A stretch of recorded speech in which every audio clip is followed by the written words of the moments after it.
asalaamaaleykum mbokk yi ñu am mbégte ak kontaante del si waat si biir kër gi beneen àjjuma fukki waxtu si biir kër gi QTV la seen programme mu xew-xew comme ni ñu ko baaxoo def rek àjjuma bu jot bu waxtu bi jotee nañu teew fii ci biir kër gi ma ànd seeg sumay naataango Rames Diop bi wala groupe bu ñaaw ak kii di Modou Lamine Diouf indi nag ay topic yu am solo teg ko ci table waxtaan ci li nga xamante ne mooy njëriñi réew mi di njëriñi askan gi kon sëñ bi ma dalal la waat ci biir kër gi. xew bismillah. jërëjëf Ansoumana am mbégte bu baax a baax asalaamaaleykum di leen nuyu bu baax kenn ku nekk si turam ak santam. mbégte la am beneen yoon ñëwaat fii si biir kër gi comme ni ko Ansoumana la waxee rek.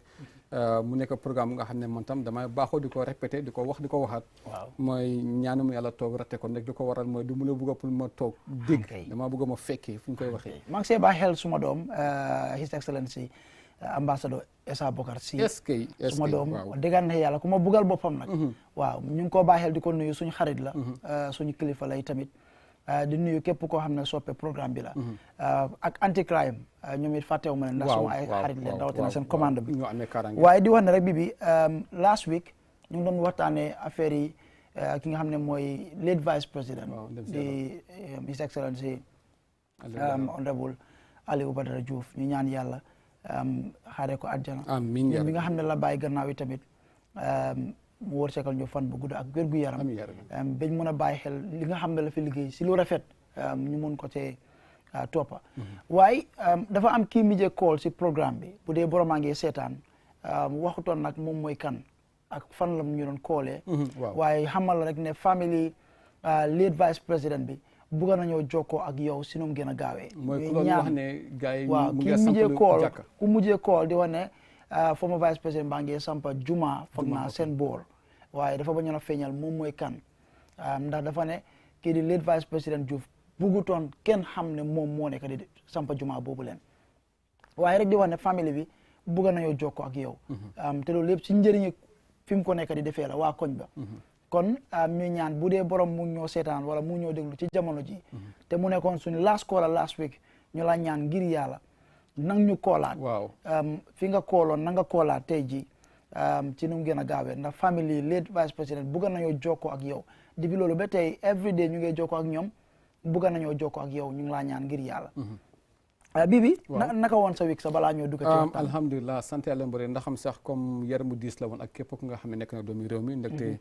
ñëpp xamoo ne commencement yi at bi neexoon na ñu dem ba si kanam yàlla teg gàllankoor si lu mu gënoon a métti waaye ñu nangu ko ndeg yàlla buur bi su buggee doomu adama bugg a moom daanaka moom du am doole si loolu waaye apart from loolu family wise alhamdulilah ndax ku nekk xam na ne tey mooy on 27 28 kon mu ngi mel ni comme yow xam nga lu ma wax bu baax a baax kon tërum tam xam na bu baax a baax lu may wax kon dafa mel ni comme sant yàlla bu baax a baax waaye xam naa daal tey incha allah rabi dima guddal sax mbayum nor waaw ndekte dañoo dem carrément si biir waxtaan bi ndekte tungu ne yu teew ñu neta kay dina la bàyyat nga dalal ki nga xam ne mooy suñ gan si kër gi waaye ma bëggoon a indi leeral rek ne xam nga programme bi xew-xew lañ wax kon lépp loo xam ne moo nekk di xew ci jamono ji ñun dinañ ci jéem def suñ kémtulaay kàttan teg ko fii ci table waxtaane ko indi ci tamit ay leeral ci ay fan ci gannaaw daanaka ñaari fan ci gannaaw ñu gis ne mbootaay bi nga xam ne moo seetoo bépp mbootaay bu yëngu ci wàllum jàppandal ñi nga xam ne ñooy way laago yi ci réew mi ñu gën la xamee ci Gambia Federation for the Disabled ñu ngi amoon ab ndaje bu ñu oote woon ak taskati xibaar yi ci biir ndaje boobu leen nag ñu daal di xamal taskati xibaar yi ne am na kenn koo xamante ne ab nombu tànk la woon seen biir ñoom mu nekkoon seen former secretary general am ay tuuma yu njëkkati teg ko ci biir loolu nag ñu def ci suñ kéemtulaay kàttan ñu nit ba jokkoo ak ki nga xam ne moom lañ teg yooyu la tuuma mu indi ci ay leeral am loo xamante ne xamal nañu ko moom itamit ñu indi ko ci news ci biir QTV waaye dañ ne comme que loolaa xew dinañu ci def suñ kéemtulaay kàttan ñu ne gis ne indi nañ leen fii ci xew-xew moom mu toog gars yi toog ñu indi ci leeral ndax mu gën a leer ci askan gi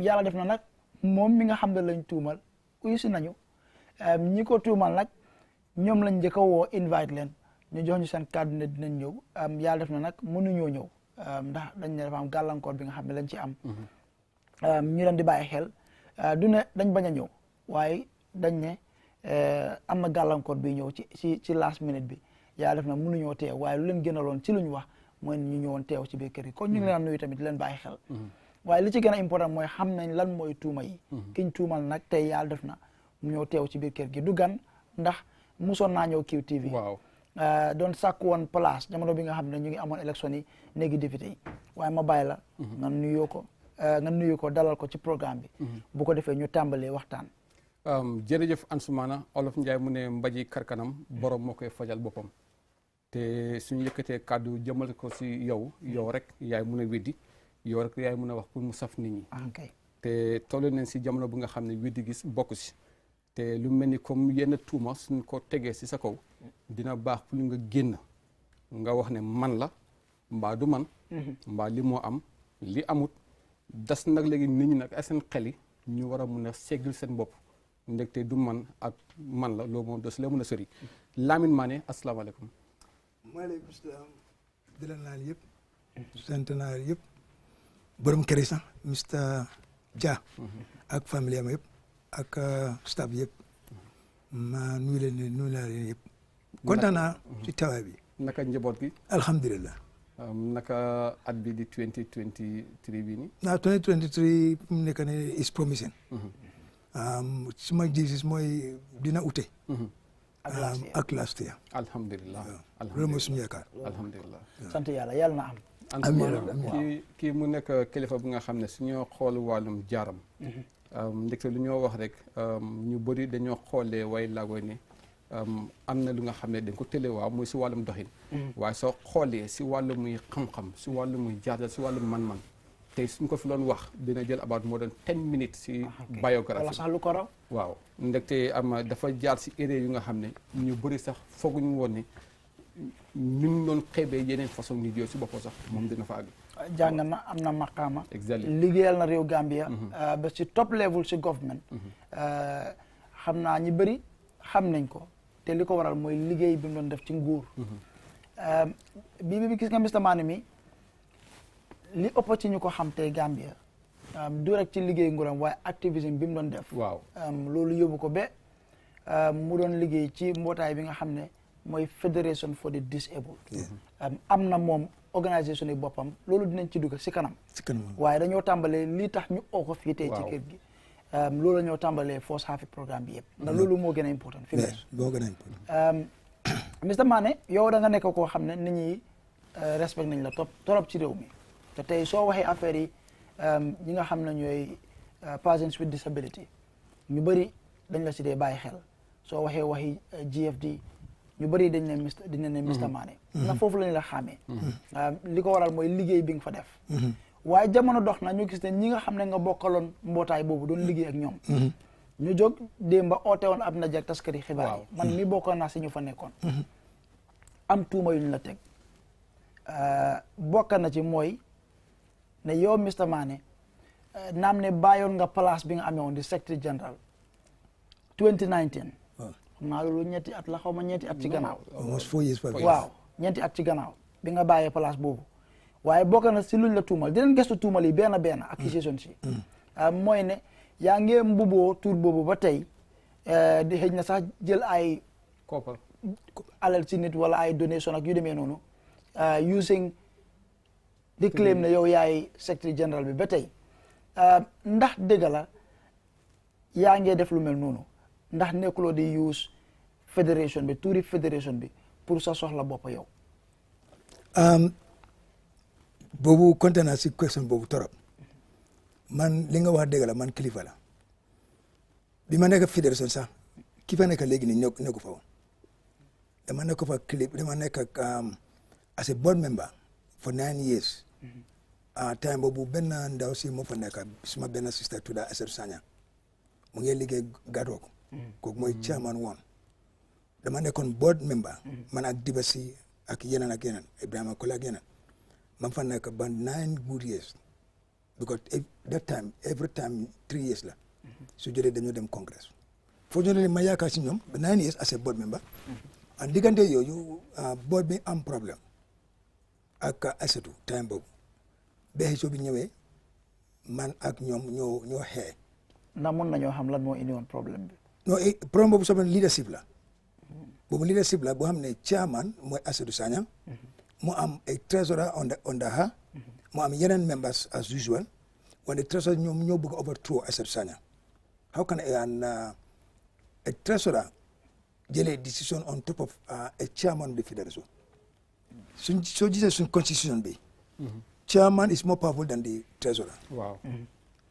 So the treasurer was undermining the activities of the chairman. dañ doon xëccoo ñoom neen. xëccoo noonu so xëccoo boobu dem time boobu Kuruba nekk ko fa sax xëccoo boobu dem because ñun suñ time moo jeex at that time the 9 years bi. so xëccoo boobu ñëwee man Lamin Mané man taxaw naa ci loolu ak yeneen man Ibrahima Kole ak yeneen taxaw naa ci loolu pour ñu make sure that there is stability. mooy buñ xeex mooy. waaw Asadou because to be honest with you at that time Asadou mooy chairman dëgg la jigéen la wante jigéen bu dëgër la mun na liggéeyam. she's working at Gatok. mooy jiitu jigéen yi Gatok. ok very very instrumental. so yow bëggoon nga mu continuer. so bëgg naa mu continuer or else ñu elect another board understand so Asadou dem ba gis na ne xëy bi daal dafa métti Asadou mu ne dafa adressé moom sax beaucoup pour continuer wante those who are there at that time bala ma use anglais ki fa nekkoon at that time ñu ngi xëccoo trésor la ñun gis nañ ko ne is not qualified to be there as a chairman because soo bëgg a nekk chairman congress moo la war elect chairman trésor du mën a jóge rek mu overthrow chairman decision so su comme nga Asadou dafa resign ku fa mbootaay boobu da nga war a tas we call for an emergency congress so loolu lay xëy si xëy boobu laa ñu indi mel ni Kurbal ak yeneen time boobu Lamin Fati sax nekku fa ok so noonu la man ak Kurbal ak yeneen ñoo xëy man sax I was in the forefront of it so demee Tango Madi Jobaar can attest to that any member there can attest to that because trésor dafa bañ even ok bëgguma ñu deviate from question bi ba tey. waaw naka nga yow ok léegi naka nga def yow naka nga ñëwee ba nekk secretary general. waaw loolu laa la wax ne so xëy boobu diggante xëy boobu ñu dem ba Tango we were able to sort out the problem at Tango amicably so ñu génnee board boobu yëpp completely we have an interim board board tamit aji télé ñoo ma select to be part of that interim board mooy. interim board mooy general membership. ok xam nga ñoo ma elect with Kurbal man in fact ma campagne pour Kurbal nekk because Kurbal is a young man young junior officer la. soo ne Kurbal yi kan mooy Kurbal. Mohamed Kurbal ok moom mooy current chairman.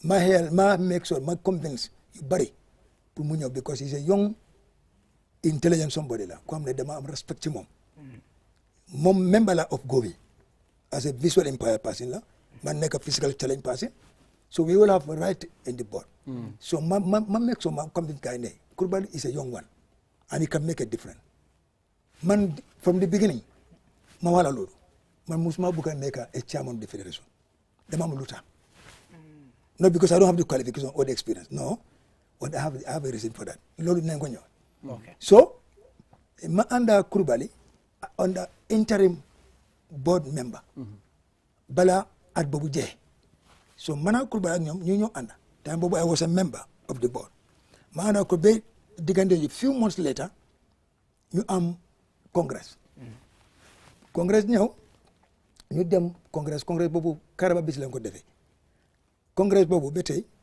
IEC moo ko conduct kañ la woon congress bi some years back la foog na in my diary I forgot it but we had a very good congress supported by UNDP and other stakeholders. congress boobu lañ la fa lay def la secretary congress boobu la everybody has to stand for election first one bi Kurbal leen lifi as chairman man sax convince naa ñu bari aji télé ñu ngi maa xool ñu ngi maa seet programme bi donc ñu bari ñu ngi xaar ci programme bi I convince most of them for Kurbal to go unopposed but man li ma bëgg mooy na Kurbal ñëw as a young man is intelligent is intellectual su continue ak gars as a leadership dina baax si ñu I have that confidence in him so ma make sure ne Kurbal doesn't go for election mu dem unopposed Like by that time you were part of the interim board. Yes. So interim board. People with disability are watching me. Okay. So New Deme, Kurbal went unopposed. But I campaigned for it. man ak yeneen wante man am always in the forefront man challenge la de man am called challenger from my family and that's what I am and I'm proud of that so ma make sure Kurbal dem without oppose ñu dem ci election boobu the result is with me and the result is with them and the result is with IEC so media were there many media practitioners were there so I won the election because dama taxaw ak 3 people including myself make it 3 ma win at a margin of 42 something. waaw Antoine bëgg naa pour mu. dama taxaw as a secretary general. ok as a secretary general dama taxaw as a secretary general. as the chairman. answer ko sama question bi te bëgg naa ñu mu ñëw ci question nu mu koy bilee. waaw I get that dinañ ci ñëw. waaw da nga bëgg a laaj. waaw it's good ne mu ngi build the narrative. because as far ne comme ne moom daf loon campagne pour Coulibaly mu nekk di chairman. waaw yow nga nekk di. non but at that time boo laa nekk. waaw non bi ñu demee congrès bi dama taxaw as a secretary general. ok and I won mu nekk as the living. waaw so mu mel ni comme sa campagne. bokk na tax ba Coulibaly mu win ak ko dina ko waxee. non Coulibaly dem na on oppose. yes man gars yi dañ votal. ok suñ position ak yeneen position. ak vice chair ak others. but Coulibaly at that time dafa jaal. ok as on oppose. when I won the election. ok ma nekk secretary general. ok few months later I think 11 months later I had a scholarship. bi ma nekk ci board bi ma xëyee ci lu dem I was going on a course at MDI but paid by the former president. da nga amoon opportunity pour dem yokk sa jàng. yes moom bu yokk sama jàng. it was paid by the former president. ok mooy international relationship with diplomacy. kon ma ngi jàng loolu. I was up to by that time sax dama am diploma already I did my foundation. and I did my diploma. so léegi pour ma am high national diploma ak postgraduate. the changes comes. change government bi. so bi mu ñëwee I've seen that I couldn't pay my tuition fee. so man nekka ñoom fortunately a Gambian du ma wax turam because loolu la ma wax a Gambian ñëw moo xam ne I was doing the course and I didn't finish. in fact my final year on the diplomacy I remember Alaaji Konte moo ko fay. Dabanan. Okay then ma continue and then later ma stop after that Gambian came mu face ma mu jox ma scholarship. mu ne I have to continue to because loolu mooy sama passion la. I have to continue. so diggante yooyu. I cannot continue. ma nekk MPI at the same time ma nekk ak ñoom. fa mel ni doo effective fale. non effective because li ma bëgg mooy a good name of fédération mu continue. because xëccoo lañ nekkoon léegi Coulibaly dem as a chairman. ku fa nekk rek I make sure that I support them I campaign for them to continue with that process. so dafa mel ni comme even one part of the question sa answer na ko mooy dama bëgg na comme ñu fast track. waaw immediately after the congress. noo demee ba resign. so leeral na foofu dafa mel ni da nga amoon scholarship pour dem yokk sa jànga. nga ne lii de mënuma koo boole ak liggéey bi. loolu la bindee sax waaw nga bàyyi. xam nga def nga loo xam ne lu jafe la Gambia. nga amee place nga gis ne lii de mënuma ko yóbbu nga resign. willingly. which man appreciate naa loolu man naa seen individual. gannaaw bi nga resigné ak tey this was 2019. 4 years ago. 4 years ñeenti at ci gannaaw. ñi nga daan àndal ñu bëri si ñoom sax daanaka mun naa wax ne ñi nekk si board bi ñoom ñëpp sa ay xale leen. daanaka ñu bëri si ñoom waaw ñu bëri si ñoom boo yow daanaka mun naa wax ne yaa leen xiital indi leen si board bi. of course yes. tey ñu ngi laa joxoñ baaraam mi tuuma ne yaa ngee mbuboo tuuri fédération bi di def ay naka sudut noonu ndax dëgg la yaa ngee use sa former position as former secretary general di claim ne yow ba tey yaay secretary general. si tuuri fédération pour ma gàrra wax bi rek. yaa ngi def loolu. man musuma use fédération. man dama nekk fédération balaa Coulibaly ñëw ak Fati ak yeneen. I know the rules and the regulation of fédération. yéen a fédération. is a non-governmental organisation la. ba pare bi ma resigné. Coulibaly sax few years later Coulibaly kon na ma suma attention ne even his board moom mu ngi amay problème mu ngi may déglu programme bi mu ne mu ngi am problème about my position as secretary general standard news mu ngi use. and already there's one agitele ku tudda Lamin something Camara. moom mooy secretary general mooy jël sama place. Coulibaly ci boppam su ma dégg naa Coulibaly baax na trop. is my younger brother. wana ma loolu. ma ne ko sa nit la. non suma nit la. balaa ma nekk chairman sax suma nit la.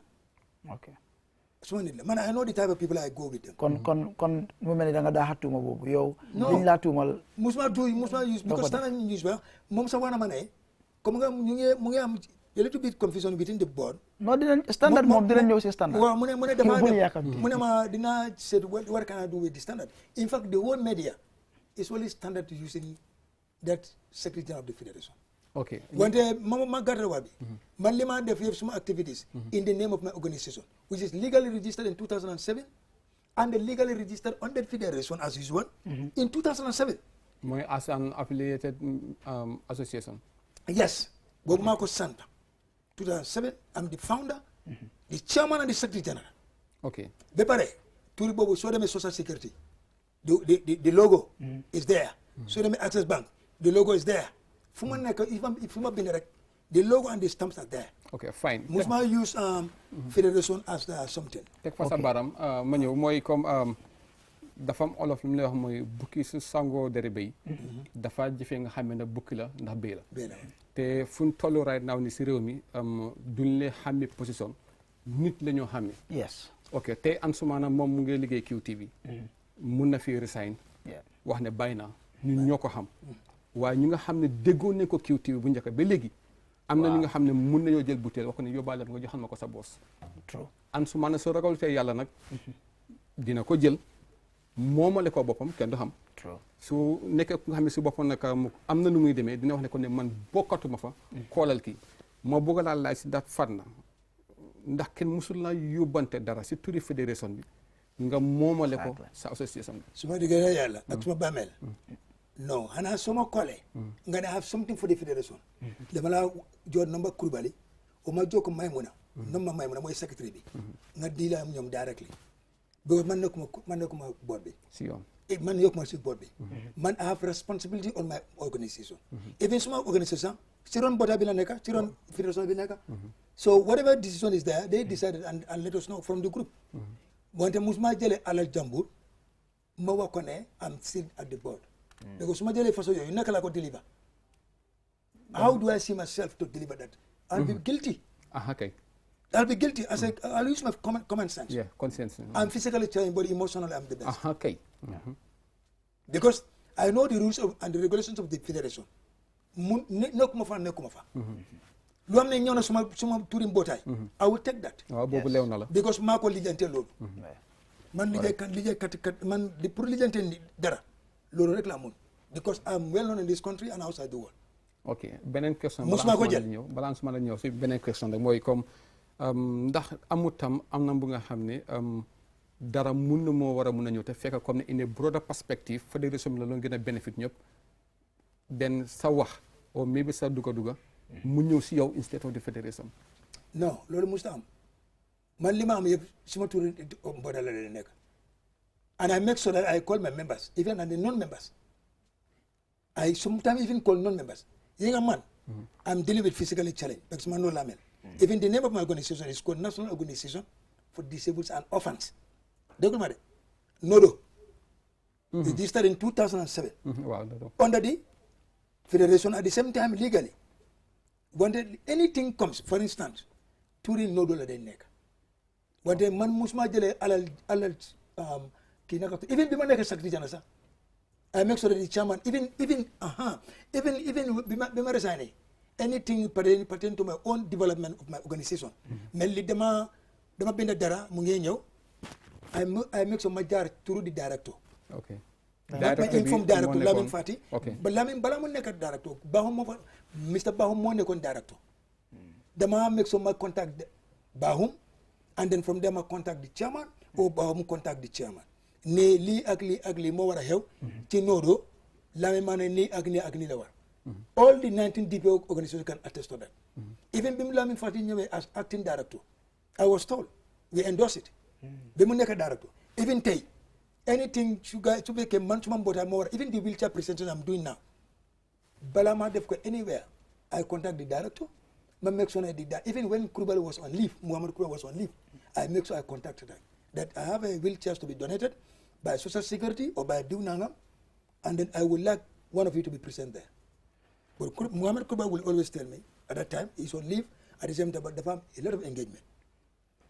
Leg party number call manama yeah mama wara tell, but I have another emergency, no problem. But that will not stop me going ahead with it. But even small on botai, small hame dara, pour seedo ko ndaw nu ma me dara pour wax ko ne is a development or is an achievement dama ko dee call as a board I call their attention du tax dama dee def loolu because loolu laa fekka dama nekkee board bi dafa am Mr Mandela li mu waxoon si gannaaw mu ne ñi nekk si board bi si fédération bi ay niñam leen ay xalem leen sa ay rakk leen waaye lii xew suñ gëstoo lii xew li moo wone mooy ne diggante bi am na soo mi am na li ci ñuul waaw ak liñ la tuumal yëpp soo ku xoolte yow sa jaar-jaar ci fédération bi yow toog nga fi sa claim ne sa ay rakk leen sa ay nit leen ñoom ñu war a jóg accuse la lu mel nii naka la sa diggante ak fédération bi mel suma diggante yow sa diggante ak fédération bi naka la suma diggante yàlla dafa baaxoon trop dafa baax trop ok they respect me very well still but wante lii xewle nii is politically motivated dinañ ñëw ci sa xalaat ci loolu waaye because ñoom ndax kooluñ la bal xam nga pour jóg o media dajale leen ne kenn ku bokkoon ci ñun lii ak lii def ñu tuumal la ndax bi foo tamit ñu doon deal ak media bi yow amuloo benn wax bu dox sa diggante ak ñoom suma diggante yàlla kurbel ci boppam mun na wax loolu liñ la tuumal noonu musuñ la ko wax yow kenn musuma call even personally yow kurbel rek moo am opportunity si loolu ci man even Haji Guri around 2 daf ma dee ko directly suma diggante yàlla no one man alaw kenn call ma si saa boobu bon de suma diggante ak kurbel moo tax kurbel dafa dee nekk online léegi man dama dee nekk online or lately so léegi lépp nekk dañ ko dee discuss sax waaye su fekkee sa diggante ak ñoom neex na ñu war a jóg rek accuse la lu mel ni non wante loolu fekk waxuñ ak yow non naa ñëw si loolu xam nga question boobu ba dafa baax pour ma answer yi nga soo ma indi documents yi yëpp mun maa indi yëpp but I brought some few pour nga attest these are all report lu xam ne maa ko dee binda through naka tuddati through standard news lépp standard news la man li ma wax rek li ma binda rek yëpp dama ko dee denca I make sure I get a copy for it ok soo ma indi lii yëpp just few laa ko indi ok disabled federation head boobu waaw boobu dinañ si ñëw boobu dinañ si ñëw soo ma indi lii boobu dinañ si ñëw loolu léegi soo ma ni ma answer question boobu li nga wax boobu dinañ si ñëw li nga question bi dinaa ko laaj dinaa ko tontu su ma déggee naa ñoom amul benn problème bim there was a time in September 2022 ma ngi def programme xam nga man dama am 2 or 3 radio station dama di am programme advocacy programme waaw déggul ma de 2 or 3 different radio station Hot FM mu fa waaw suñu own radio mooy disability radio bi mooy Fayda One mu fa waaw bu nekk Nema Johnson ñu ñëw ko sampa maanaam Baye Diol ok the third radio mooy DHK Costa Road because of my advocacy on radio DHK kon na ma pour ma mën a defee programme the same thing but because of living la taxa la story building la it's very difficult pour mu dem fa waaw dama dem fa ñaari yoon rek mënu maa ko continuer ba dara loolu gannaaw loolu mooy loolu rek la wante man yaakaar naa as an activist man activist la am a politician last election dama taxawoon as independent candidate wante balaa loolu li ma liggéey si government bi from 1984 at the office of the president state house man Gamtel employee la déggul ma de ñoo ma jëlee during the time of Bakary Njie and at that time Gamtel was the highest employer of disabled agitele in the Gambia we were 6 agitele time of Bakary Njie moo def loolu former director bi gërëm naa Gamtel sant naa Gamtel torop for that opportunity and for that encouragement boo diggante yooyu ba tey there is some institution di xam ne they employ person with disability more than 1 or 2 yeneen institution sax amut ok loolu mooy sa time boo fa nekkee woon sa time advocacy moo taxoon man nag dama nekkoon foofu bala ma def advocacy ok dama join Gamtel then it was a British Telecoms 1984 la Bakary Njie change tur bi mu nekk Gamtel sax ñu ma dégg understand ma so ñu continuer ma Gamtel ma nekk Gamtel sax I was doing an activism I was doing advocacy you go to the Gambia Serigne Faye mën na ko attest even Honorable Ndesaka mën na ko attest Ami Bodian Sissoko mën na ko attest the late Sadio Barrow mën na ko attest and even Moussa Mané dama dee dem voluntarily to the Gambia on activism on advocacy on disability su ko defee ku am ne da nga am aji télé bu ko bàyyi ci kër make sure he or she mu dem school pour su ko defee mu nekk an independent body du mun a nekk dependent da nga maa déggul ma la déggoo ba yaaga naa ko def loolu so loolu motivation boobu dama dem dégg man nekk Kwarangu la after gars yi push ma from Kwarangu to State House yaa dama dem ma fekk State House as a guard man Lamin Turo Jawara la ak Lamin Kaba Bajo and Bakary Camara ñu fa nekkoon de Alaaji Jeete for supplier so man nekk foofu still on activism understand ma ba pare maa ngi encourage parents pour ñu yónni seen xale aji télé pour dem school because I took an example of myself man dama juróom normal by age of maa ngi play football by age of 11 years 8 months ma am polio dégg nga ma so loolu ma am polio boobu nag taw ne I cannot do anything I was supported by my grandmother fully so ma ngay def activité boobu lu tax ma def activité boobu the way and the manner li ma gis suma boppa ak li ma gis ci challenges disabled agitated nañ face moo tax ma def loolu su ko defee awareness can come. ok waaw léegi ñu ñëwaat back to because lii def si leen ni léegi pour ñu bëri xamuñu woon sax ne comme ne maybe lu mel nii mu ngi am si seen fànn te moo dégg na ni tuumoon ne na lii loo fiil non man li ma gis mooy day ma jàm fa because man su fekkee man la as a mature man like me trust li ma am su ma digga naa ñoom su balaa ñu def su fekkee man maa nekk board bi kur bal moo def lii o Lamin Fati o keneen su ma digga ne yàlla balaa ma o press conference dinaa o ñoom ci boppam kon kenn waxut ak yow non kenn waxu ma damaa call yow ma ne la eso dégg naa report on Standard News lii ak lii nga yow xam nga ne as an NGO or as a mboota aji télé ñun we don't have anything to do with this political affairs su ma fekkee dama nekk board because man kilifa la loolu laa def ma ne la su fekkee loolu xew la I think the best thing is to go to Standard News ñoo ko publish pour ñu clarify ko ñu rectify tur bi su ko defee we distance ourselves from that political statement boobu boo political statement boobu man rëccu ma ko de ma opinion la wax dinañ ñëw si statement non déglu ma ñoom koluma déglu ma rek ñoom koluma they never talk to me about it because lii xew pepe bu monde la génne bés bu gaa dem pour suul vice président bés boobu la pepe bi génne wante kenn woo ma man Monday Tuesday kenn woo ma man Wednesday kenn call ma even Thursday sax kenn call ma den ñoo dajee press conference su fekkee man nekk ci board bi somebody did it li jaru press conference I will use my sense dina bind letter ci Standard News du ma use press conference léegi balaa ñu dem ci Standard dama jam fa ne let us do the press conference because man loolu bi ma gisee loolu bi ma déggee loolu rek meru ma sax dama kontaan si lii lu tax ma kontaan it is purely political motivated dinañ ñëw si loolu because li ma laalee ñoo mere I know few of them they are very close to some of the members there dinañ ñëw si loolu so dinañ ñëw si loolu waaw fii moom yëppay leer dinañ ñëw si loolu waaye bëgg naa ñu dem si léegi nañ dem si Standard jamono bi nga doon contest parliamentary elections dafa fekkoon nga resign wala resign loo bi ma contest waaw resign naa bu ci man jëf di waaw resign na yàgga waaye maa ngi gis on the Standard in 18 la woon xaw ma bi nga contest dama ko nag 2022 waaw 2021 2022 la waaw yow 2021 la président waaw yow bi nga contest 2021 there's a story on the Standard ñu headline bi mooy SG of Disabled Federation to run for parliament moo tax ma indi lii mooy Secretary General of Disabled Federation to run for parliament yaa ngi wax ne time boobu fekk na nga resign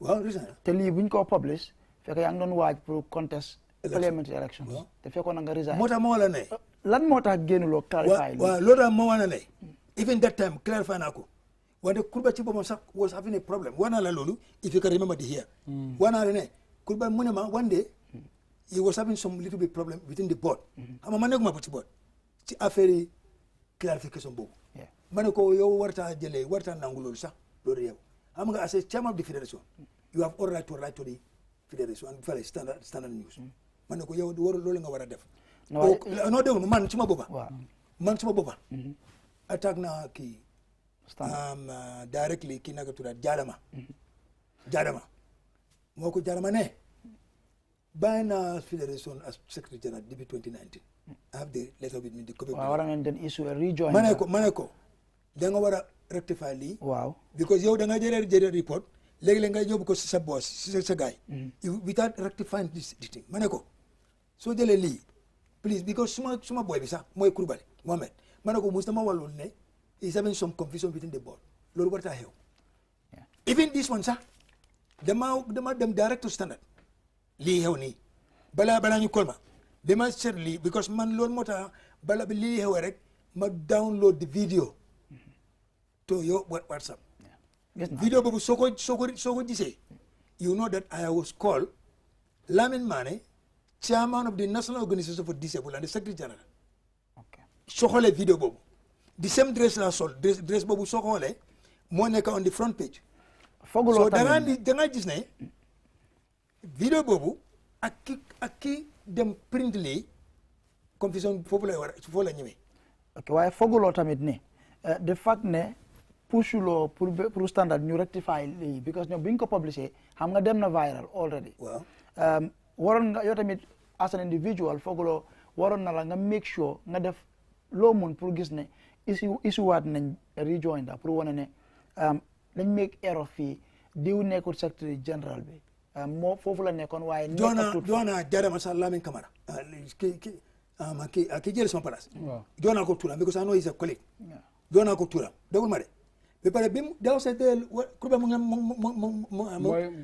maa xool programme dégul ma de man bindu ma de ki ma dee interview waa naa ko ne Lamin Camara mooy wax nga ko pour mu rectifier waa naa ko ne soo demee waa Lamin Cham ak Sirif ne nañ change lii even lii bii lii xewee Alhaji Mane mu ngi maa xool or anyone staff there they are watching me I went there directly ma ne ko wante li nekk ci vidéo bi soo xoolee vidéo li fa nekk ak li nekk ci paper bi dafa different the statement the stories are the same but da nga gis ne nuñ la adressé the title li ma adressé is different ok so soo gisee ma laaj la standard la man dama feel ne soo gisee ma laaj la dama feel ne the fact ne adresse lii depuis time boobu loolu moo la toppa ba tey kon loolu moo indi confusion bi yow waaw bi dafa am lim wax fan yi passé suñ ma mënee jox image bi sa screen bi pour ñuy seetaan on the standard xam nga yaa ngi wax ne yow sa boppa statement bi benn la mooy li bi doon read headline bi fii si gannaaw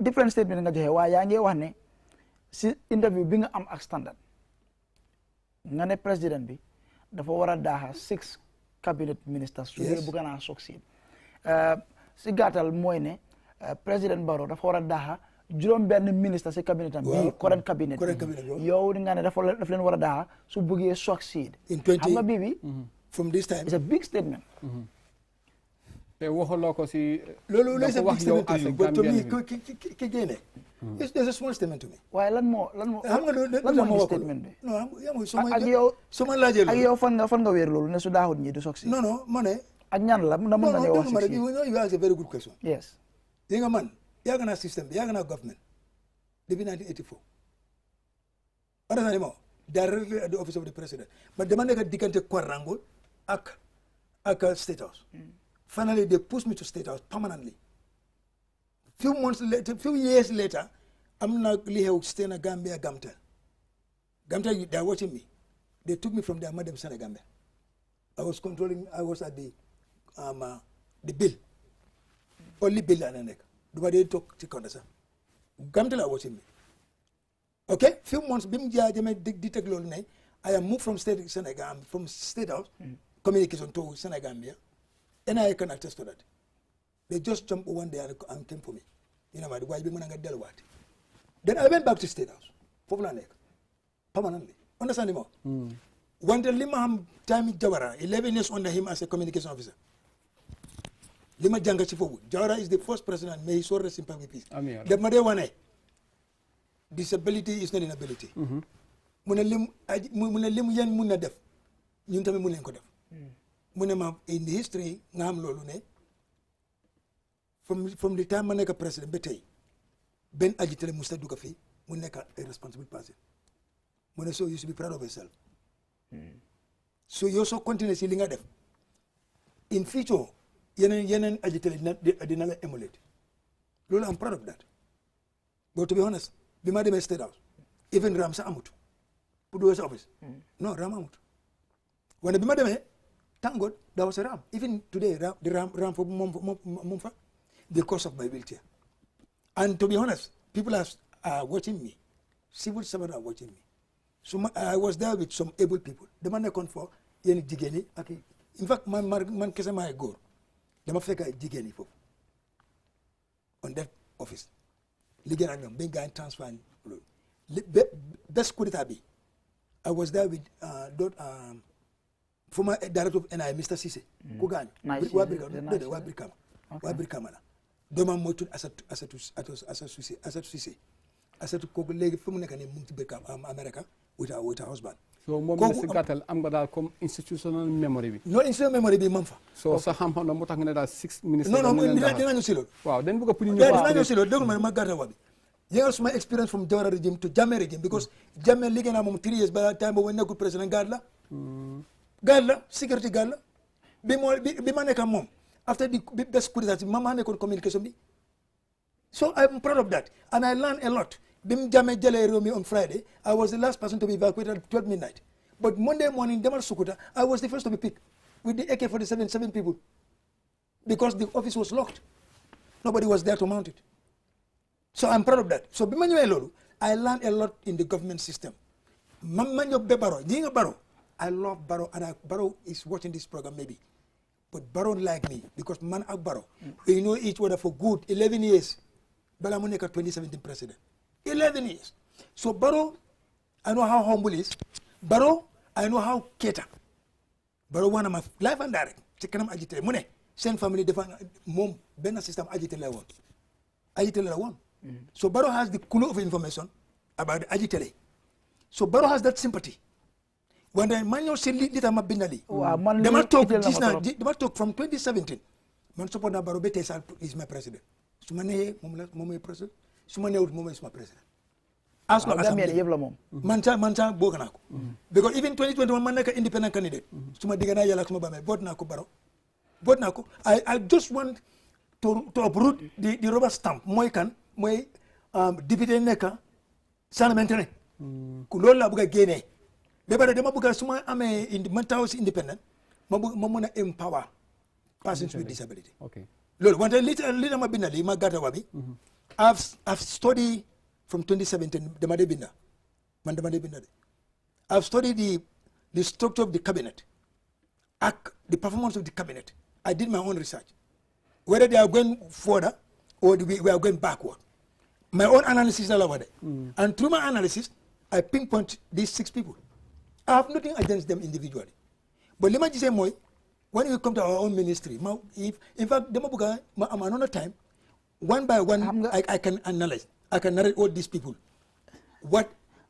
why I said out of the how many cabinet ministers ma mention only 6 no we'll go through it we have enough time for you didn't go through reason ci tax nga wax lii man am naa si interest trop because xam nga like I said yow nit ñi dañ la dee bàyyi xel soo make statement bu mel nii di ngay advise président ne yow lu toll ni 6 cabinet ministers bari na 6 nga ne génnee leen su dee bugg ngaa succeed loolu kaddu bu rëy la loolu war a nekk sax dama bëgg a xam si kaw lan nga ko base statement bi because they are not performing naka nga géej non loolu moo tax mën na analysis boobu mën naa ko indi lan mooy evidence analysis bi soo demee suñu ministre my own ministry you must start from there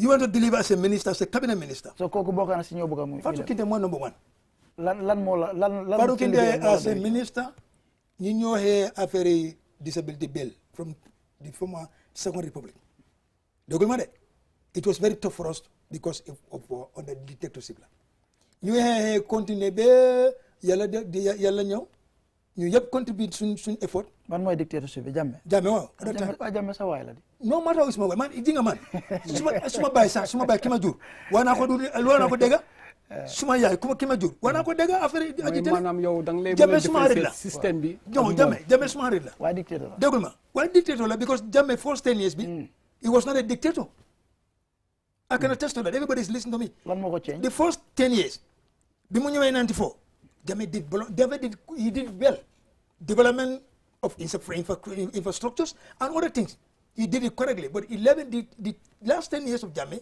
he changed because of Gambians security personnel dunda ñu ngi wax lu xam ne amut ba indi jaxaso Gambian citizen xam ne civilian lañ dañ de dugg a génne si Jammeh dafa bari living so his hand was completely twisted and Jammeh jëlee another jiko boo xam ne melun woon noonu in the last 10 years so in the last 10 years first 10 years he was good but the last 10 years he became a dictatorship man loolu kan I can attest to but no matter is a dictator man suma xarit la because liggéey naa moom 3 years balaa mu nekk president like you and me sitting down here like this and moto yëpp li ma dawal fii from 1997 ma war a dégg Jammeh moo ma dee jëndal def ma dee jëndal jom xaalis ma jënd moto because 1997 ma break di loo ne if able can drive loi bi dafa war a génn allow agité mu dawal because loolu yàgg na in Europe 50 years in 97 so bi ma commencé dal moto yàlla dimbal na ma ci loolu gannaaw yàlla Jammeh la wante right now 10 disabled are driving themselves 10 so loolu ay is a waaw loolu c'est so nañ dellu si Fatou Kinde nañ Fatou Kinde lan la def yow lu la doy nga Fatou Kinde as a minister for gender children and social welfare mooy ñun jigéen ak góor xale ak ñun we are directly on the development social welfare nga Mr. Barrow his excellency président Barrow gërëm naa ko sant naa ko trop yeneen fan na xam nga lu tax façon ministre boobu musta am in Africa because the load on the minister of health foofu leen nekkoon from Jawara regime to Jammeh regime ñun aji télé development social welfare directly under the health la man I keep records but the load on health dafa rëy ma dem ba ci budget man ji nga man every year dama dem si finance pour ma am budget I'm not economics waaye bi ma jëlee budget dama have somebody who's an expert in economics dama dem toog ak moom mu analyse ma the percentage li ñu amee for development social welfare dafa tuuti because the burden of ministry of health is too much so Barrow ñëw change scenario boobu kontaan naa si loolu gis naa suma boppa ne it is time lii mooy the best time for authorities to call their attention soo ko defee ku mën a dimbal aji télé so boobu bokk na si boor yooyu Barrow li mu deful loolu lu rëy la def because bi ma demee Nigeria I was invited in Nigeria after Barrow created ministry boobu after Barrow joxe mandate to mu nominate benn jigéen tudda honorable Ndesega first 5 years bi when I was called in Nigeria to give a speech in one of the disability program Abuja nga wax ko foofu ma wax ko in fact the one of the spokesman in Nigeria war ma ne Yensen government président Barrow li mu def baax na torop ma ne ko lan la def mu ne ma he nominated aji télé ba pare ma ne ko man maa ko ne he created a ministry boo xam ne is now dafa oyof so si ban ñu gis ñu si ban so Barrow boobu si ban boor nga ko gërëmut kon non Barrow gërëm naa ko because nga ne kontaan nga si benn boor comme mel ni am na boor boo kontaan wante in fact the appointment man yaakaar naa ko di advice on radio yaa Barrow su Barrow succeed man I feel I succeed every Gambian man anyway I know myself su Barrow failee man I know I fail because suñu yaakaar yëpp gannaaw yàlla moom la benn déggul ma because Barrow dafa am veto power pour nominer ESO o mu génne ko loolu political appointee la ku nekk si cabinet da nga war a xam ne you are there as a political appointee ba pare you are there as a servant of the nation lii nga war a tëdda loolu nga war a génne ok kontaan nga si Barrow ta moom created that ministry non that ministry is excellent waaye kontaan na loo si ministre bi ministre boobu ma commencé Fatou Kinde waaw lan la def Fatou Kinde bi mu nekk ministre man I thought that Fatou Kinde will be very strong and very be reasonable to persons with disability issue because Fatou Kinde yaakaar naa ko am balaa mu nekk ministre of cabinet balaa mu nekk cabinet ministre kon nu moo liggéey doyut la li moo liggéey foofu he was working with UNFPA xam nga loolu UN agency la man I know UN agency li ñu def fonk vulnerable people particularly persons with disability so ku mën a wan si liggéey at UNFPA as a head of the unit kooku man dama am yaakaar ne ba mu Barrow jokko palace bi as a minister for gender children social kontaan na the first month bi kontaan na trop when the 1 year after dama mere ci moom because it is not delivering on our side comme naka she's not delivering so lu tax ma waa loolu for the first time bi ñu use the advocacy to get the disability bill enacted dia Fatou Kinte léegi sax do they use our time pour ñëw ci parliament to put a pressure on the parliamentarian the parliamentarian man dama lay engage even last week session day I engaged one of the former member of parliament who was pioneer who was the head of the disability issues at the parliament mooy Ousmane Silla last week la am my programme ma bring him back to the program because then dem ba xam ne without those people our disability bill will not even be enacted dara xewut gannaaw Fatou Kinte with her negligence okay du dee atteindre yeneen season ba pare du dee pressurize gars yi ne pour ñu am disability bill mu nekk enacted but thank God parliamentarians they stood by us and we stood by ourselves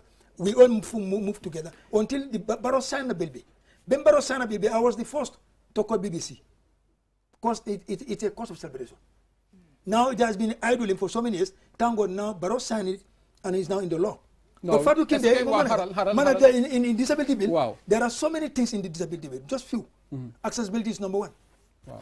yow bi maa ñëwee seen TV bi nii su nekkut seen condition bi la ak suma condition du ma mën a ñëw that's true because it is a total violation of fundamental human right waaw Gambie moom non dégul ma moom las true dégul ma rek ma wax loolu moom mun na ko non dégul ma rek loolu is a total violation of fundamental human right it should be accessible even before the disability bill become enacted léegi disability bill is enacted now loi la du dégg su ma ñëwee su ma neexee ma ñëw fi su ma ne du ma ñëw fi sax because I'm totally violated yow as a minister yow man dama foog ne as a minister of gender children and social welfare yow yaa amee mbootaay agitale you have to set an example yow bi nga ñëwee you are given a ministry created a ministry first thing you should do da nga war a xool sa environment bi ne fi maa demee is disability friendly or not because I as a minister dama war a set an example for my other fellow ministers and my fellow other citizens to emulate so nga feel ne so ma feel ne from there jële a story billi at kaj billi you know kaj billi adjacent to IEC you know kaj billi da nga feel ne dama feel ne loolu is a total violation of our fundamental human right okay fine that's number 1 agenda déglu ma rek déglu non léegi nañ dem si beneen ministère because no I have to second one let me tell you barama lambas barama wa yeneen about let me go to disability bill because disability bill moo tax ma ñëw fi waa sa continue nay waat ma ñëw ma observe ko si loolu is a total violation of me ba ma demee to the ministry for a GT waiver or whatever I stood under the sun dama nekk ci naaj 45 minutes balaa directeur bi waata tontu ma ci ministère bi si boppam 45 minutes with a video and camera because I cannot go upstairs Roy bi tey mooy permanent secretary at that time dafa bañ pour waata Fatou Kinte musuma ko gis sax Fatou Kinte bi mu jëlee loolu at a cost of $1 million man Lamin Mané suma taxpayer money moo fa nekk I cannot be paying a minister at a tune of you jëlee bindi mi $1 million si paanu when my taxpayer money is there and now su ma la bëgg a gis du ma la mën a gis loolu is a violation of human right. okay fine. number 2. waaw su ma demee Ibrahima Silla moom. waaw man fekkee moom dama pare ci lii de. waaw da nga pare waaye Ibrahima Silla ma ñëw si Ibrahima ma ñëw si Ibrahima Silla yi nga yi su ma bëggee wax yëpp. dama jël tam na ñëw si Ibrahima Silla. jos bu gërë wax bi. Ibrahima Silla wane ne. jur Ibrahima Silla mu ne. Yaya Jammeh sa dictator we all agree. bi mu nekkee journaliste pour BBC. lu nekk la wax ci Yaya Jammeh. I have some of the audio. I have them because man I record, you know. More than they observe. No, I don't have liggéeyam rek as a journalist. No, man, it's a very good thing. Man, I don't attack that. Yow nga wax ne loolu kii dictator la li moo defee baaxut noonu yow soo leen ñëwee you are fortunate to be appointed as a minister. I think yow li nga wax yëpp against Jammeh that time dégg la da nga war a moytu si loolu. War sa indi façon jikko boo xam ne is almost related to Jammeh regime. da nga fa ne Silla tamit is a dictator. non Silla tamit. Silla yaayam suma lii la anti la Silla laajal ko he did his primary school under the roof of my father. waaye lan la def lu ko suma nijaay suma doomu nijaay la. ok so léegi mu mel ni moom ñëw. léegi si léegi dama bëgg a fi mu leer. waaw dama ñëw lan la Silla def. Silla moom bi mu ñëwee lu ko méngaleeg dicté. waaw Silla bi mu ñëwee. we the disabled build radio station properly. got a pura. And then we do everything accordingly. Bem jaay be pura satisfied. Finally them to Silla. At that time, everything was done correctly. Just those appendixes signature on the license. Silla mona do sign license book. Ban reason na? There was a time nga xam ne amoon na an embargo si affaire yi. There was no embargo that time. Man I know embargo. Bibi Haral xam nga. I know embargo. Mr. Mané. Man nak ma tune ci système. Dama bëgg ay comme waxtaan bi comme mu dee leer. waaw ban évidence ngeen am ne Silla daf ko ma nga ñëw nga demee. Bim after none. All right, go ahead. Fi waxtaanee la. dama bëgg mu leer. waaw mu leer man fi moom dinaa ko leeral everything. Si la ma ana ñoom yu bari ko kool ko to consider our plight for the first disabled radio station to be built in this country. Boobu lépp is a development agenda of Barrow. Dina pour dëkk bi bu dem ci kanam. Loolu yëpp dina motivate yeneen because we have seen many disabled comme ne ñu ngi ci mbede jàng nañ mun neen liggéey wante mënut am job. So creating that platform mun neen jëlee 3 or 4 or more than that ñu dugal fa at least we will contribute to the change the development. Do not. You you very corner Silla appeal to him. Silla ban. Man majale living be because I'm part of the radio. But I'm the marketing manager and I'm the second in command. Ma anda be Silla. Silla just cause is more even difficult to meet Adam Barrow. Yes. Manjinga man.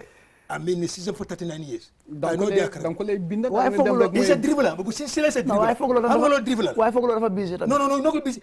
Kan yi bi busy madame Barrow. Man suma bindee Barrow tey wan bi dama ko dee gis. ñaata yoon nga dem si moom. Barrow Silla. We went there 3 occasions. doo gis permanent secretary. Dama mere ma call permanent secretary ne. Motul de. You are not employed by Silla. Dégul ma mu ngi ma dégul. Ma ne ko you are employed by PMO with your qualification. Silla is a political appointee. Barrow mu ne ko wàññi Barrow mu ne ko génne yow nga continue as a permanent secretary. Ma ne ko don't back Barrow don't back Silla lii la ñu amee moom advise him that we need our license. We did everything. So mu demee ba ma gis Silla xam nga la def dama def Friday la ma ñëw si bunti Jartes because it's in the last floor. Kenn du mën a dem fa there's no lifter. man ji understand ne kii dem na juma nañ toog fii ñu xaar ba ñu xaar ko jógee juma ñëw ba ci dugga ci kër gi mu bëgg a romb ma ne ko Mr. Silla yow laa ñëw man naa suma boobi ma ne ko yow laa ñëw mu ne waaw ok instead of give us a place to sit down nii la taxawee ci ñun just at the entrance of the Jartes soo rombee soldat yi foofu just at that loolu mu ne ma waaw loolu moo sa problème ma ne ko the license we are looking for mu ne ma yes in fact dama am license yu bari fii when at this time duma sign any license I'm waiting for something else we are working on something da nga ma xaar du ko fi gërëm Silla dafa bari dribble la loolu la ko ma tontu ko ma ne ko nii ma ne ko whether is do or die there's no excuse we'll get the lesson do or die ni la ko waaye nii first of all ma dem commercial break suñ del si continuer mbokk yi seen programme mu xew-xew la fii si QTV comme ni ko baax def aljuma bu jot si fukki waxtu tegee suñ gantey di Mr. Lamin Mané mi nga xamante ne moo nekkoon former secretary general bu Gambia Federation for the Disabled ma ne nekk fekk su mën a rangoo Birames Jobe bii wala góor bu ñaaw ñu jël commercial break dal si waat incha allah.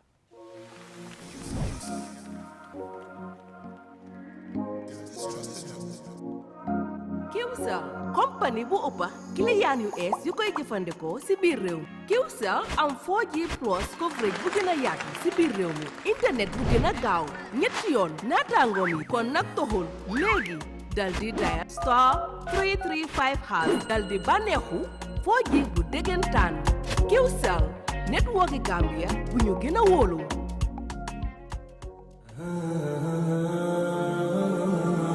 Do your banking the smart way with the new Aji Bank mobile app. Transfer money to any bank account in the Gambia.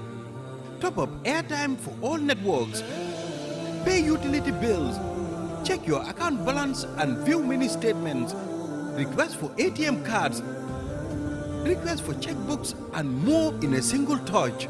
So, do your banking in a smart way. Do your banking now with Ajibank mobile app. Every time is banking time. Ajibank, your investment partner.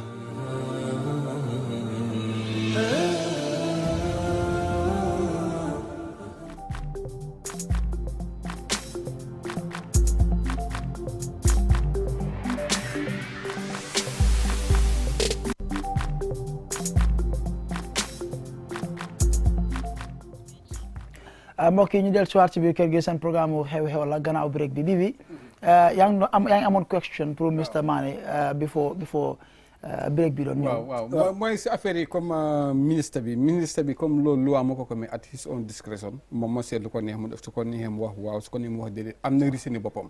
boobu moom muy man muy yow ku muntu doon yow da nga am sa bëgg pour apply moom mooy toog mu seet bi ko tey suñ la joxee lancé ba pare nekku ne tey su la waroon a jox lancé tey mu ñëw tëjaat radio lu ñuy wax mooy government tëj na radio station bi fekk sax duñ mën a xam si boppam ndax yow am na lu nga xam ne manqué woon na because man tam at least that process Taranga FM jànne fa about almost 15 years si gannaaw pour that area si affaire yi lifin bi ñu bëgg a def pour bu jël personnel bi nen seen mu nekk professionnel yi si diggante sa organisation ak looy dem outil or yow looy outil on behalf of yow sa organisation or something else comme like xam nga lu ma seetlu si liste bi dafa mel ni registration for night was not only meant for you it was it's a disabled registration wow for the disabled yeah or the federation no federation ñu ñoo ko sampa ñu ñoo ko jënd bagage yi dañ ko sampa pour empower disabled waaw so man fu ma bëgg a buñ fa jëm a depend on right now soo demee fa waaw disabled are working there waaw fine lu ma bëgg a pour ñu jëm ko fa leeral mooy comme buñ fooy bëgg a war a yóbbu si la ne moom moo bañoon pour jox la by that time man I can say ne am na yeneen radio station yi nga xam ne maa na dimbale gars yi pour ñu apply su fekkee dama defoon comme noo defoon munoon na moo tax si boppam the rule of law can I come okay di nga ma wala Africa in sub-Saharan Africa particularly third world country like Gambia segregation ci agité dafa bari ok loolu nga feel non loolu moo fa nekk directly because man dama gis ne balaa ngaa jox ma fees every day soo ma to kete fees waaw loolu dëgg la if agité lay mu nekk ci mbedd mu ngi yërëmande amuloo benn solution to get him out of that problem so you be somebody decision just to have a meaningful life a dignified life lu tax doo ko jox lesson bi foo ko waree waaye time boobu joxe man you the embargo is done by a human being by an authorities this can still break because of certain conditions waa dégg loolu moo tax ma jëlee côté soo ne before giving me a fees every day so mi nga toog fees non waaye soo xoolee pour amoon na fi gars yi pour deful dara waxoon ne ni non déggul ma amoon na time frequency time boobu nekku fa yow nekkul fa déggul ma rek su ma war a si la pour la commencer pour was clearly and then pour is clearly there I can attest to that ba pare li tax ma mere si ci kii Ibrahima sama nga last time li mu la du ma changé license bi su la nay dem ci président Barrow xanaa moom mooy kan that's I recorded it because dama demee ci hey man technology rek la jàng you know that okay dama demee ci moom benn with him with a watch way boo da nga connect sa mobile yaa ngi weer sa bopp non man loolu la even docteur Chan vice président bu kii Barrow daxak man dama ko record ma yónni ko ci moom ma ne ko now you stand on the tail of a tiger waaye loolu is criminal de non it's not discrimination am nga la man discrimination rek la ma suma aduna dama dee wante doo ma discriminate dama dee doo ma segregate am this moo tax ma dama dee wane am a disabled person with a different ok waaye Mr Mane su ma la waaye suma history bi ma ñëwee Gamtel I fight for it waaw ne ñëw léegi ñaari ministre la yow lii bi ma wane nonsense boobu ne du ma sànni su la nee dem Barrow man du ma kontaan waaye no Barrow is a listener I know Barrow 11 years balaa Ibrahima Silla am ko ba pare Ibrahima Silla bi moo demee bi moo dawee fii I contributed a lot to that dina ko wax fii dëkk bi yëpp de waaw 4 ministres moo des non foo ministre bi balaa ma laal ne jaaxal Ibrahima Silla non Ibrahima Silla moom dafa bañ pour saan les bi ma campagne ko ma def li ma def ma bind Barrow is a very respected president comme ne dafa def Barrow bi ma dégg loolu I was not there but a very close person to Barrow mu ne ma Lamin li nga wax yëpp dëgg la Barrow sa kontaan naa si loolu Barrow dafa joxe order Ibrahima Sila ne mu jox ñu si Lasin waaye Ibrahima Sila rek bi ma joxee Lasin il m'a absent dafa call suma partenaire bi mu ne well I'm giving a lesson unconditionally dama laa jox lesson wante bu liggéey ak Lamin Mané fan la waaw loolu léegi xaaral Bibi dafa la ma bëgg a wax sax Mr Mané xam nga waxtaan bi balaa moo de foog ñuy mayante ñu mun laa laaj foog ñu laaj nga mun a leeral man loolu moo tax may hopefully dinañ fi am Silla dinañ fi am ñi nga tudda nii yëpp ñoom it ñu ñëw leeral no problem waaye li ma bëggoon a wax mooy ndax fooguloo ne yow sa personal experience ak ñooñu moo tax ngay wax ne Barrow fi leen war a daaxal liggéeyuñ loolu laa bëggoon a mooy comme because man foog naa ne soo waree dem xaaral ñaari ñi la compte Mr Mané 6 waaw Barrow dafa bëgg a achieve his goals of development in 2021 to 2026 waaw waaye man li from li ma gis yow comme li nga wax nii dafa mel ni sa personal experience ak ñooñu looloo yóbbu sa statement yow déggul ma ci yeneen ministre de non waaw waaw ok ñaari moom li nga ñaari nga wax xam nga benn wax nga faar kente ne disability waaw affaire disability bi fil nga ne contribuer si lu bëri fan la nekk taxat bi fi mu nekk te dem nga foofu am nga sa personal experience waaw si la tam am nga personal experience ak moom so dafa mel ni yow li nga wax yëpp it's based on personal experience léegi nañ ñam si yeneen foo yi xëy na boobu mu different no these are no personal don't take it personal these are development oriented issues waaw no but maybe they have reasons Barrow du la jëlee ESO as a minister of information and technology ba pare the criteria for that is given to you but you are not delivering to the information technology sector automatically you are not delivering because Fatou Kinte bi mu demee jëlee Kilimanjaro mountain people with disabilities cannot see her they cannot access her loolu is a total violation of human rights dafa war a resign ok kon moom mu nit ba pare yow nga nekk minister from 2019 as a new minister li musta xew di ci dëkk bi xew na ya nga toog munta engage sa fellow cabinet minister much more your president ne am na li xew dem ñëwee there's no wheelchair in the country déggul ma there's no white cane in the country there's no white cane in the country there's no bread for visually impaired students going to school and li xew mooy for the first time in the history of the Gambia 1965 to date 57 years of nationhood ñaari jigéen aji tere ñu ngi sia benn wheelchair you heard of it you know it you cannot address that issue until today I'm talking to you no single wheelchair from coalition to date no single white kid waaye suñ buggee where is our taxpayer money going to ok léegi xaal xam nga loolu waaw xam nga li nga wax ni yow nga ne loolu personnel la lii du personnel this is a national cause waaw xam nga li nga wax ni loolu tey for exemple xëy na mun naa wax ne juma time ma expérience la waaw non damaa ñëw rek xam nga foog muy leer because mun na nekk ay comme accusation kese because li xew mooy ok comme li nga wax nii mun nañoo wax ne responsibility nguur la bo fooguma tam dina feeya ñu jël yëpp ñu teg ko faat Kinte as non responsibility nguur rek kan mooy represent kan mooy have the opportunity to go to cabinet man la nga Fatou Kinte non Fatou Kinte kan mooy the main vocal point of the people with disability and the vulnerable people in the street kan mooy moom la Fatou Kinte dafa jege Barrow ne wa dëkk he is very close to Barrow because he's a cabinet minister number 3 ba bare Fatou Kinte opportunity am su fekkee man maa ko amee I will have changed the scenario. kon tey su la nga apporté mooy the Ministry of Women Gender. wallahi billahi suma digg naa bu ba place bi wala su ma ko amee I can do far more than Fatou Kinte. man lii pour yóbbu Gambia very simple. very simple deliver to the expectation of the citizenry and the people affected. and you are satisfied. ñëw si ministry number 3. moom mooy ban. la nga ñaar wax nga. mooy Lamin Sabate. wax nga information. yow yaa bind. as a health. kooku sax dañ ko war a sànq dañ ko war a daa bu yàgga because yow as a minister with your permanent secretary Jaite you know why I mentioned their name I want government to listen to the program to know why I attacked these people 6 out of it and I'm still watching others man duma bàyyi de I'm a born citizen of this country a taxpayer a patriotic citizen and I served this nation for 39 years with my taxpayer money and I left government civilizely no single penny. lan moo la doyut ci Samate tamit. suma lan moo la doyut ci Samate. Marisa. lan moo la doyut ci Samate. non Samate moom you go to health sector there's no medicine. number one. garab ngeen. non. bu ma lifin. dem back I'm a victim. man duma ñëw fi pour caricature nit. I want them to live up to the expectation of the citizens.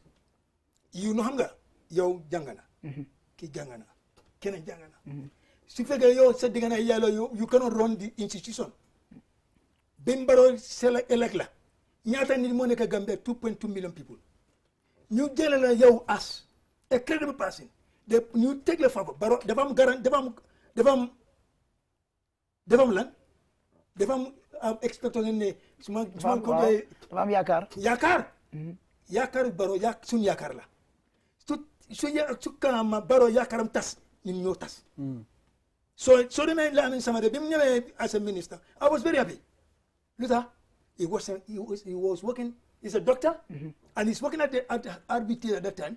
He knows the challenges of RBT alone and even the surrounding. He knows it. Challenges of medicine, challenges of material, and the other side, human resources. Hamna loolu yëpp soo ko jëlee kooku nga def ko Minister of Health is a very big achievement. When he was appointed, I came around and supported. But at the end of the day, ma gis ne sorry. So yow nga ma gis ne at the end of the day dafa tas yaakaar. Because moom xam nga man su ma nekkee cabinet. You know cabinet, I know it very well. Do you know that? Hey, man dama dee advise Yaya Jammeh sometimes. And I'm not an advisor to Yaya Jammeh. No, waaye Samate moo tam def na lu bëri lu baax. Because am na lu bëri nga xam ne moo ko feeñal ay bés boo ko si ay yenn xaalis yu if he's watching this program, he can attest to that.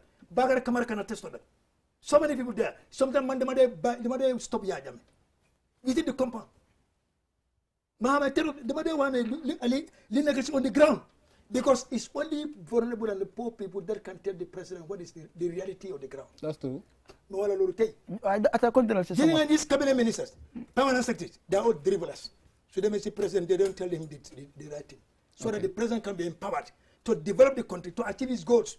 They are the one who has the access to the president.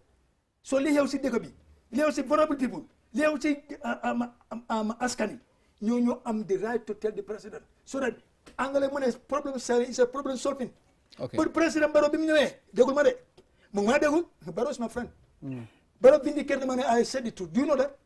So yow Barrow xam na ne man dégg la de wax. ñoo si kasi Samate Barrow bi mu ñëwee ñuuli mu ne yàlla may na ma I have the audio ma ñëw as a president. But I know a little about the government. But yaakaar naa am naa yaakaar gannaaw yàlla ne I have intellectuals surrounding me and I hope with their support and Allah, I'll be able to develop the nation. He has the good intention to develop this country. But there are, not all of them, but there are certain elements within his environment. They are not committed. When they will not deliver. So moom daal affaire lifi moo tax daal one example within the same cabinet. How can MOPSI, you know MOPSI? Basic education. Basic education. They have a special unit responsible for disabled. Region 1. You go there. Special unit to cater for people with disability in their education and everything. How about them? They lobby funding. Right now, in my present, they ordered 50 new wheelchairs. From their teachers' report, they have disabled in their school, different schools. 50 brand new wheelchairs. Lolbana. The manager a comparison. If a MOPSI can do that, you as our Minister for Gender, Children and Social Welfare, directly you are dealing with the disabled. You cannot even buy a wheelchair. Mawala Benen. The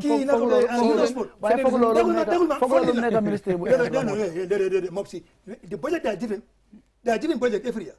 From the time they are giving budget to date, you can even import one wheelchair. You just put Minister Nakatulati, Bakar Baji. Sports. Yes, Bakar Baji. When he heard of the lady crying on phone, on radio program, live program, we are 4 disabled in one compound. 1 wheelchair in Ame, 2 sharing 1 wheelchair. On radio program, Ibrahim U.S. Foreign Minister, Bakar Baji. Secretary could the bodyguard. Parameter Muneko atas. They were quite hardest to my gender wheelchair for my Yukosi.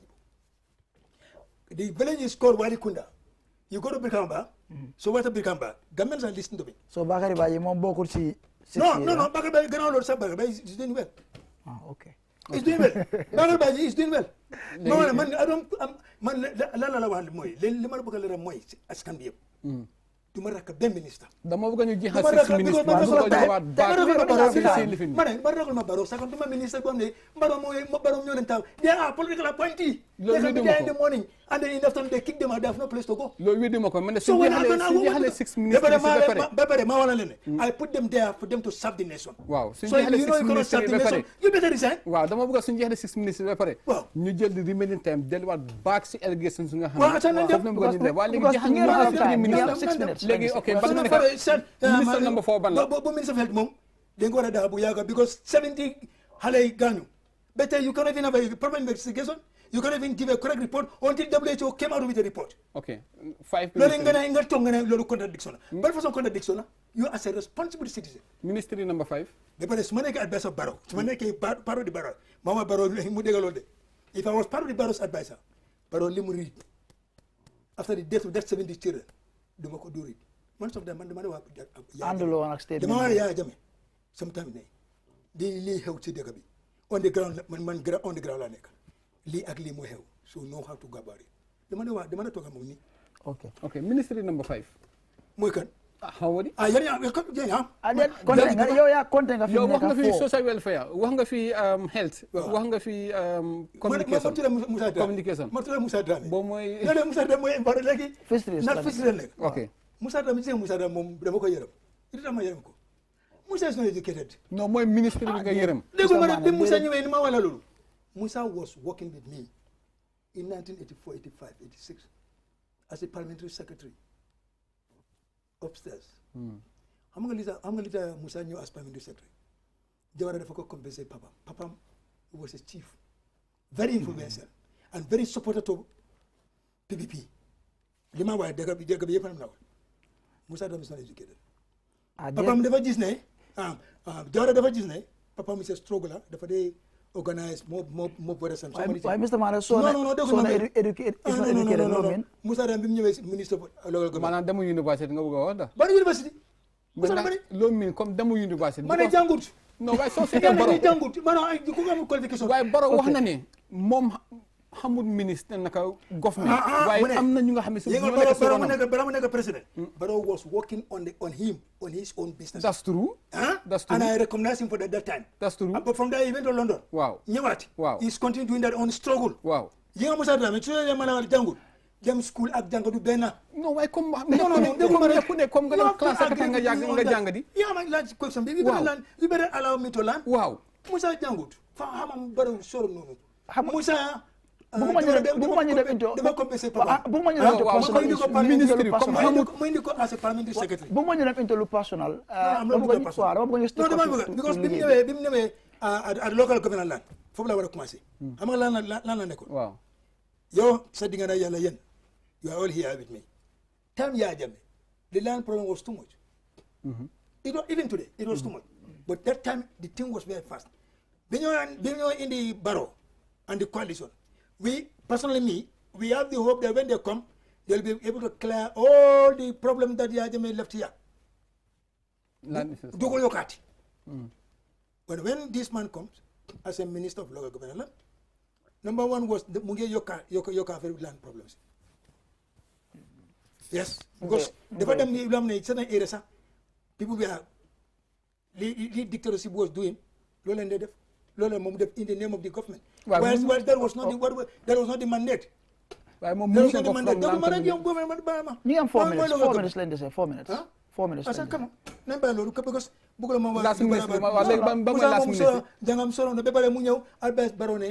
they will have to control the local government, mayors, KMC, and other places. Lolo is out of it. Lolo is not a law. Wow. They are on. The taxpayer money are paid there. Those are paying that tax money. They should benefit. They should know how their money is being spent. Musa and Dramé is a dictatorship completely. And we are trying to fight the dictatorship from this country. Okay. Last ministry. What to last ministry?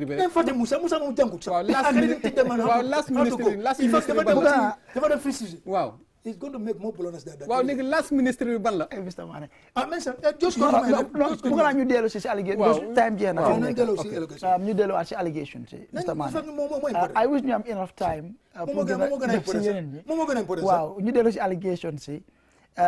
again liñ la tuumal si fédération bi nga xam ne yow foofu nga nekkoon ñu ne benn ne yow nekkatuloo ko ba dem yaa ngi use turi fédération bi di def ay naka sudut noonu ñu ne tam yaa ngi make political statements te loolu is against the constitution of GFD waaw thank you yi nga loolu is a very important statement yow yaa ngi make political statement non political statement boobu li ma ko indee indi ma ko ci tour fédération bi de déglu ma de if you read my political statement I even stated the reasons why these 6 people should go but li tax fédération dafa distance seen boppa from it is a very fundamental right nangu na lu tax it was an error by standard putting my name as secretary general of the federation because man bi ma nekk federation loolu la wax from the beginning waaw 29 nga bàyyi Coulibaly ak Lamin Fall ak yeneen nekku fa okay so I know ne man xam naa ne we have a minute federation amul benn any relationship with political okay because it's a non-governmental organization and we are depending on nothing other than donations so in short federation soo jël ma bàyyi ko because of my education but da nga jël federation ku nekk rek sacrifice nga nekk there's no salary sacrifice kese even time xooj nañu sacrifice rek la nekk so man I definitely support loolu is a political motivated because dama laal nit woo xam ne they are very close to these federation people are you really and mama clear from here today li ma bind si loolu si ñoom I didn't regret it and I can defend myself anywhere okay but if at all standard dafa make error you know put my name as a secretary general I apologize for that because man wóor na ma ne the betterment of the federation is my betterment wax nga ma ne fédération bi sa kër la suma kër la ñu ñoo ko sampa time xooj nañu ji nga Coulibaly ak yeneen maa indi gars yi they are my younger brothers and they respected me jërëjëf Mr. Mane I thank for that relationship waxtu bi jeex na man I've not against anybody waxtu bi jeex na we really appreciate your time and I thank conversation bi neex na appreciate nañ ko trop rafetlu nañ sa teewaay fii ci kër gi appreciate nañ ko and we look forward to engaging you more hopefully inshallah anytime fii suma kër la waaw jërëjëf appreciate nañ loolu trop bi foto xooj nañu tak fi waaw solo mu nga ko tëj rek solo ñu wone ko suñu bëgte rek wax ne comme ne moom ndegam préparé pour war a mitaat amoo problème dinañ jéem a seen ñu war a mën a dajale waate rek liggéey daal pour ngeen nekk benn moo ñu gënal non fédération boobu waaw li ma mun li nga you don't ask me about the wheelchair time bi jeex li ma compliment the effort of the JFD providing wheelchairs loolu yëpp turi JFD na jërëjëf Mr. Mane kon mbokk yi fii lañ ko emalatee ñu jégalu lu jaar yoon ñu sante ko yàlla lu jaar yoon nag ci ñun la ba beneen arjuma incha allah jërë ngeen jëf ñuy baaxeel suñ technicien yeeg ñëpp ñoo xamante ne ñoo doon toppa programme bi tamit te nag mënuñoo ubbi lines unfortunately waaye si tuuri MLB bi ak ñi nga xamante ne ñooy produce programme bi man mi ak Mr. Mane nekkoon suñ ges jërë ngeen jëf ba beneen arjuma thank you so much